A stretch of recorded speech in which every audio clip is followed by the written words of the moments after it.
Hello Orange County poll workers, it's Neil Kelly, Orange County's Registrar of Voters, and welcome back to another YouTube training video. This is very helpful for you. We're going to talk about eBooths today. So the first thing is, this is coming out of page 37 out of your manual, so that's very important for you to be able to refer back to if you need help. The other thing, and I get this question all the time by the way, should I set up all the eBooths that are sent to me in the poll site? The answer to that is absolutely. You definitely want to do that. For example, in a general election and a midterm, sometimes we see 50 to 55% turnout, but there could be issues on the ballot that we don't know is going to spark turnout. So you always want to be prepared for that turnout that may show up, and if it doesn't show up, that's okay. You're prepared, okay? So the first thing we're going to look at is how the eBooths arrive. Now they come to your poll site in a caddy just like this. So we always encourage early setup if you can the night before, work with your inspector, or if you can't, early in the morning on election day. You're going to open up the caddy like so and pull out one of the eBooths. When you set it on the ground, it's real easy to work with because it's stable. And I'm going to show you my way that I set it up. But if something works better for you or you work better in tandem with another poll worker, do that. Always use what works best for you, okay? So the first thing we're going to do is take the Velcro off of this, and we're going to open up these leg extensions like so. And I get these out of the way first by pushing in on that pushable button, and that allows you to move these legs. Next thing that I do is take out the feet tubes, and we're going to talk about this in a second. These are very important. And then the next thing that you can pull out are the legs, just like this. Now as I'm putting these together, remember you can always refer back to your poll worker training video. Has some good instruction in there and detailed visuals so that you can set up this eBooth.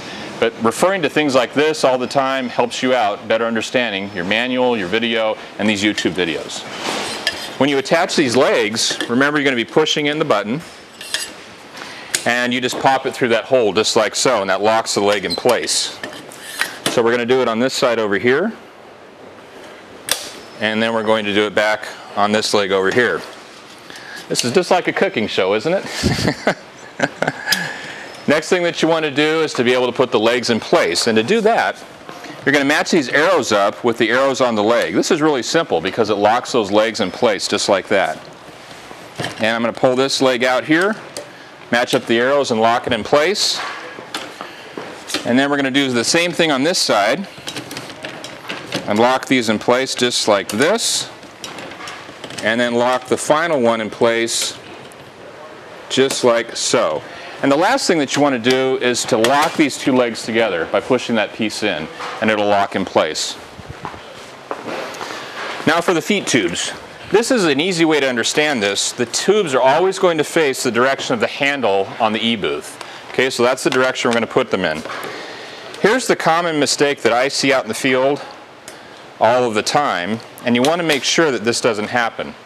Extend these feet tubes all the way out until it locks in place. Because what happens is, it'll make this eBooth unstable and it could fall over on a voter, and we don't want that to happen.